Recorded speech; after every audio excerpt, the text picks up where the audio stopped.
Module 3, Contrôle interne. Partie 2. Quelles sont les étapes d'une évaluation spécifique? Planification, définition du périmètre, identification des compétences nécessaires et des intervenants, définition de l'approche, du calendrier, de la méthodologie et du plan. Exécution, compréhension de l'entité, de ses activités et des processus liés, identification et appréciation du dispositif de gestion des risques, comparaison des résultats par rapport aux standards et aux références, documentation, revue et validation des résultats. Communication, examen des résultats avec l'entité concernée, obtention de commentaires et des mesures correctives et intégration dans le rapport final. Qu'est-ce qu'un audit? Audit, fonction d'expertise indépendante qui consiste à vérifier l'application d'un référentiel, normes, standards, procédures, etc. L'audit relève les écarts, c'est-à-dire les non-applications du référentiel. Il se rapporte au domaine financier ou non financier. Quel est le but d'un audit des états financiers? Le but d'un audit des états financiers est de délivrer une opinion sur le fait que les états financiers correspondent à tous les égards importants aux normes de présentation des comptes applicables. Opinion d'audit. L'audit des informations financières ou d'autres informations établies en conformité avec des critères appropriés poursuit un objectif analogue. Quelle est l'importance de l'audit interne? Elle est une activité indépendante et objective qui permet, par une approche systématique et méthodique, d'évaluer le système de contrôle mis en place et d'améliorer la gestion des risques. L'audit interne a pour mission d'assister les responsables hiérarchiques de l'administration dans l'exercice de leurs responsabilités. À cet effet, l'unité leur rapporte de façon objective et indépendante des informations, appréciations, analyses, avis et des recommandations concernant les activités examinées et ce dans un but d'amélioration. Ceci inclut la promotion du contrôle efficace à un coût raisonnable. Qu'est-ce que le benchmarking?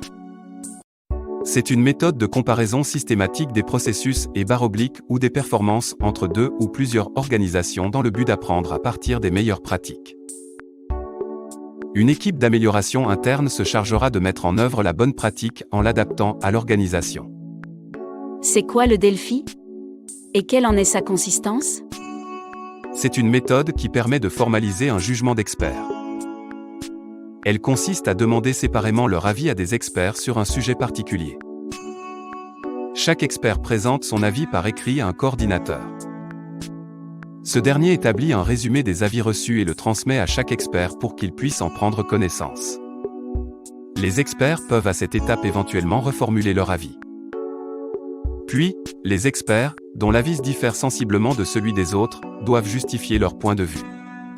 Le processus est interactif et se poursuit jusqu'à ce qu'il y ait entente. Que signifie efficacité? C'est la capacité à atteindre les objectifs d'impact socio-économique d'un programme. Énonce le bénéfice attendu de l'action de l'État pour le citoyen en termes de modification de la réalité économique, sociale, environnementale, culturelle, sanitaire, etc. dans laquelle il vit. Que veut dire effectivité? Elle se réfère à l'exécution du programme et / ou des prestations. Désigne le degré de concordance entre le comportement légalement exigé ou prévu des responsables de l'exécution et / ou des destinataires et leur comportement observé. Quand parle-t-on de l'efficience? Il s'agit du rapport entre les résultats obtenus et les ressources utilisées. L'objectif d'efficience permet de montrer que pour un niveau donné de ressources, la production de l'administration peut être améliorée. Ou que pour un niveau donné de production, les ressources employées peuvent être réduites, processus d'amélioration continue. Quels sont les états financiers? C'est la présentation périodique du patrimoine, de la situation financière et des résultats d'une administration, d'une entreprise, etc. Certaines normes prévoient que les états financiers se composent notamment d'un bilan, d'un compte de fonctionnement, d'un compte d'investissement, d'un tableau de variation des capitaux propres, d'un tableau de flux de trésorerie et des notes annexes. Que prévoit le principe de proportionnalité? En vertu du principe de ce principe, le coût de mise en œuvre d'une mesure, décision, d'une procédure ne doit pas excéder les avantages attendus. Que signifie reporting? Système consistant à produire régulièrement des rapports destinés aux décideurs, rédigés dans une forme fixée au préalable, qui récapitule le niveau de réalisation des objectifs financiers, des objectifs de performance des prestations, et permettent de déceler les problèmes suffisamment tôt et d'y apporter des corrections éventuelles. Qu'est-ce que le risque ? C'est la probabilité que survienne un événement nuisible et éventualité qu'existe une menace plus ou moins prévisible pouvant influer sur la réalisation des objectifs d'une organisation. Le risque doit être distingué de l'incertitude qui se rapporte à un événement dont la probabilité n'est pas mesurable et qui, par conséquent, est imprévisible. Les risques d'une organisation sont aussi bien politiques, économiques et financiers, sociaux, environnementaux, légaux, technologiques et stratégiques qu'informatiques, opérationnels ou organisationnels. Donnez quelques causes à l'origine d'un risque. Risque d'omission ou de fraude du bénéficiaire, il donne de fausses informations sur sa situation personnelle ou omet de donner des documents / informations, falsification des documents, etc.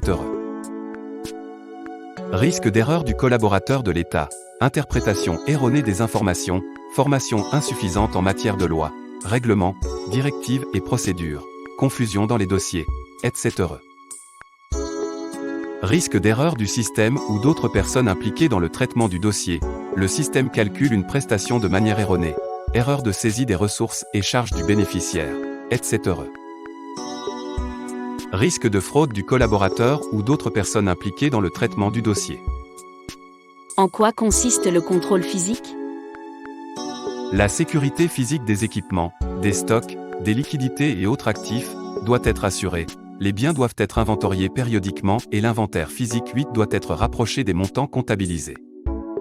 Quel est le but de la séparation des tâches ? Les tâches doivent être réparties entre différentes personnes afin de réduire le risque d'erreur ou de fraude. Les tâches d'autorisation, de traitement, d'enregistrement et de vérification des transactions et des événements ne devraient pas être cumulées, y compris au niveau des applications informatiques. Lorsque ce n'est pas possible pour des raisons pratiques, petite taille du service, etc., des contrôles compensatoires doivent être mis en place afin de minimiser les risques engendrés par une telle situation. À titre d'exemple, lorsqu'une personne s'occupe tant de la caisse d'un service que de la comptabilité y relative, un contrôle compensatoire pourrait consister en un contrôle physique aléatoire de la caisse et des justificatifs des transactions enregistrées par le supérieur hiérarchique, avec formalisation et visa. Quelle est la différence entre les contrôles applicatifs et les contrôles globaux ? La différence entre ces modes de contrôle est que, les contrôles globaux, s'appliquent à la quasi-totalité des opérations et contribuent à assurer leur fonctionnement correct. Gestion de la sécurité, contrôle d'accès, gestion des technologies de l'information, infrastructure des technologies d'information, alors que les contrôles applicatifs se rapportent au traitement des différentes transactions, de manière automatique et manuelle, rapprochement, listing prédéfini de données. Quels sont les principes de base à respecter dans le cadre des activités spécifiques ? Documenter les évaluations spécifiques ainsi que les résultats y afférents. Documenter les mesures correctives y relatives et leur suivi. Remonter l'information pertinente en fonction des besoins de suivi des échelons supérieurs en priorisant la remontée d'informations notamment sur la base du critère risque. Que vise le suivi ? Il est indispensable pour vérifier le maintien de la qualité du contrôle. Ce suivi doit être effectué de manière permanente par les membres de l'organisation dans le cadre de leurs activités quotidiennes. Des interventions ponctuelles par des équipes spécifiques doivent permettre de s'assurer de l'efficacité et de la qualité des contrôles et procédures. À quoi renvoient les termes intégrité et éthique ? Il s'agit du code de conduite fondé sur des priorités ainsi que des valeurs servant à atteindre les objectifs fixés par l'organisation. Quel est l'outil de détermination d'objectifs ? La méthode SMART permet de déterminer les objectifs. L'acronyme SMART nous vient de l'anglais et signifie Specific, Measurable, Achievable, Realistic et Timed. En français, l'acronyme est repris et traduit comme spécifique, mesurable, approprié, réaliste et temporel. La méthodologie SMART impose les caractéristiques que tout bon objectif doit avoir. Spécifique, l'objectif doit être spécifique au travail, à la tâche exécutée. Mesurable, l'objectif doit être quantifiable. Approprié, l'objectif doit être approprié afin qu'il soit significatif pour les acteurs concernés. Réaliste, l'objectif doit être réaliste par rapport aux ressources disponibles. Temporel, l'objectif doit être réalisable dans un délai donné. Quelles sont les informations probantes? Informations probantes, preuves, informations sur lesquelles se fondent les opinions, les conclusions ou les rapports de l'auditeur. Suffisante, informations quantitativement suffisantes pour que l'auditeur puisse mener à bien ses vérifications, et qualitativement impartiales, donc pouvant être considérées comme fiables. Pertinente, informations correspondant exactement aux objectifs de l'audit. D'un coût d'obtention raisonnable, informations qui sont économiques parce que leur coût de collecte est proportionné aux bénéfices attendus. Qu'est-ce qu'un échantillon? Échantillon peut être défini comme un groupement d'éléments choisis parmi une population, un ensemble. Il existe différentes manières de créer un échantillon. Le choix de la méthode d'échantillonnage utilisée dépend des besoins. À titre d'illustration, l'échantillonnage aléatoire est une méthode consistant à choisir des éléments, par exemple des dossiers qui font partie d'une population, ici l'ensemble des dossiers, qui sont choisis au hasard. Ces éléments ont donc une chance égale d'être inclus dans l'échantillon. Donnez quelques exemples de questionnaires soumis aux responsables dans le contrôle de la structure organisationnelle. Existe-t-il un organigramme hiérarchique et fonctionnel de votre entité? Ce dernier est-il systématiquement tenu à jour? La structure des responsabilités est-elle définie de manière adéquate et clairement comprise par les différents responsables? La structure permet-elle le flux d'informations en amont, en aval et entre toutes les activités? Procédez-vous, secrétaires généraux, directeurs, chefs de service, à des évaluations périodiques de la structure du département, des services, afin de vous assurer qu'elle est toujours applicable aux changements intervenus dans les activités? Disposez-vous de suffisamment de temps pour effectuer une supervision efficace? Quels sont les questionnaires posés pour vérifier l'efficacité de la communication externe? Comment sont canalisées les informations en provenance et à destination de l'extérieur? Qui est en charge de les centraliser et de s'assurer qu'elles sont rediffusées aux personnes concernées? Qui est en charge de la communication vers l'extérieur ou qui coordonne ces communications afin d'en assurer l'efficacité et d'éviter des informations contradictoires ou non pertinentes? Comment s'effectue la mise à jour des données dans une structure? La mise à jour d'un document du manuel est effectuée sur la base d'une décision écrite, de l'autorité compétente. Cette décision est mentionnée dans le document référence consacré à l'historique des mises à jour. Chaque document incorporé au manuel porte la date de la dernière décision de mise à jour. L'exécution de la mise à jour du manuel est confiée à un nombre limité de personnes nommément désignées par le / la secrétaire générale, du département des finances pour les parties générales et transversales, par les secrétaires généraux des départements pour les parties qui les concernent. Qu'est-ce qu'une prestation propre? Prestation propre, bien ou service produit par une unité administrative, utilisée par l'État afin d'assurer une fonction institutionnelle ou patrimoniale. Ex. Gestion du patrimoine financier, du patrimoine historique. À quoi renvoie l'expression probabilité de surveillance?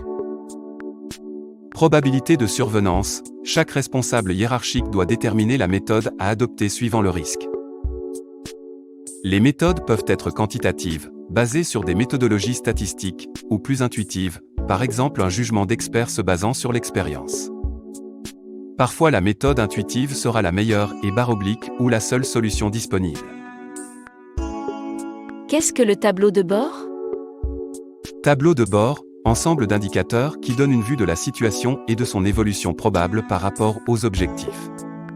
Il permet aux responsables, quel que soit leur niveau hiérarchique, de savoir rapidement quels écarts de la situation qu'ils pilotent demandent décision.